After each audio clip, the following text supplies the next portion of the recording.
l'immense majorité des États membres du Fonds monétaire international ont constaté une baisse de leurs revenus par habitant. D'après la directrice générale du FMI, l'impact économique et social du nouveau coronavirus sera considérable. Elle dresse un tableau bien plus sombre que ce qui était attendu il y a encore quelques semaines.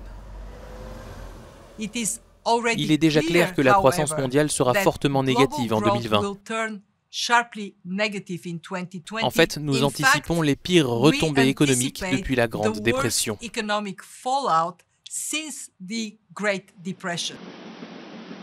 La directrice du FMI souligne que les mesures budgétaires prises par les gouvernements, plus de 7 000 milliards d'euros, ne seront probablement pas suffisantes. De son côté, la présidente de la Banque centrale européenne, Christine Lagarde, affirme que le coronavirus représente une nouvelle forme de choc économique.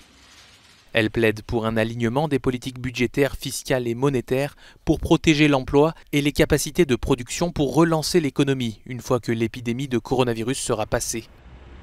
La Réserve fédérale américaine a annoncé de nouvelles mesures de relance visant les petites entreprises et les municipalités à travers le pays d'une valeur de 2 300 milliards de dollars.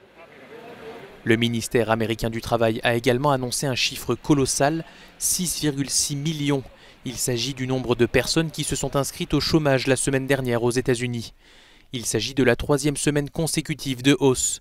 Cela porte le total au cours des 3 dernières semaines à plus de 16 millions, ce qui représente plus de 10% de la population active américaine. Dans le meilleur des cas, le FMI ne s'attend à une reprise partielle de l'économie que l'année prochaine, en supposant que le virus s'estompe plus tard cette année.